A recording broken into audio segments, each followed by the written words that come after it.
18 വയസ്സിൽ താഴെയുള്ളവർ, ഹൃദയം ബലഹീനമായവർ, പ്രായമുള്ളവർ ആരും ഈ സിനിമ കാണരുത്.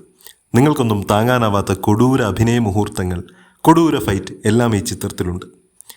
ലെഗസി എന്നൊക്കെ പറഞ്ഞാൽ ഇത് തന്നെ. SDയെ പോലും കവച്ച് വെക്കുന്ന ആക്ടിങ്. നെപ്പോക്കിഡ്സ് എല്ലാവരും മാധവ് സുരേഷ് ഗോപിയെ കണ്ടുപിടിക്കട്ടെ. വരുന്ന പുതുതായ ആളുകൾ ഒന്നും ഗതി പിടിക്കാത്തത് ഡയലോഗ് ഡെലിവറിയിലാണ്. പക്ഷേ ഇങ്ങനെ അതിൽ പിടിച്ചിടാൻ പറ്റില്ല.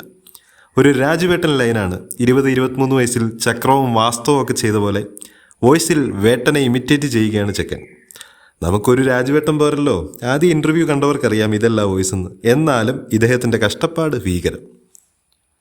ഇമിറ്റേറ്റ് ചെയ്ത് ഇടയ്ക്ക് DQ ആയും അവതരിക്കും മാധവ്.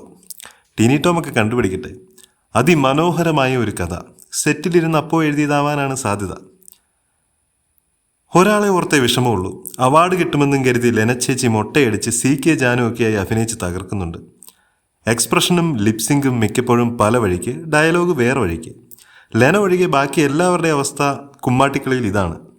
മേജർ സാറുണ്ട്, അസീസുണ്ട്. ചില അഭിനേതാക്കളുടെ അപാര കഴിവ് മൂലം പുറം തിരിഞ്ഞു നിൽക്കുമ്പോൾ പോലും ഡയലോഗ് വിടണം. ആ ലെവലൊന്ന് ആലോചിച്ച് നോക്ക് സിനിമയുടെ. സ്ക്രിപ്റ്റിൽ നിന്നും മുഴച്ചു പുറത്തു ചാടിയ പെർഫോമൻസ് എന്നൊക്കെ നിസ്സംശയം പറയാം. എല്ലാവരും എക്സ്പ്രഷൻ വരാത്തതിൻ്റെ യാതൊരു അഹങ്കാരവുമില്ലാതെ എത്ര നാച്ചുറലായാണ് ഓരോരുത്തരുടെയും പെർഫോമൻസ്. അച്ഛനെ ഇമിറ്റേറ്റ് ചെയ്യാതെ അമ്മായിയപ്പനെ ഇമിറ്റേറ്റ് ചെയ്യുന്ന ധനുഷൊക്കെ ഉള്ളപ്പോൾ നമ്മുടെ യങ് സൂപ്പർ സ്റ്റാറിനെ തന്നെ പിടിച്ച മാധവന്റെ ബുദ്ധി അപാരം.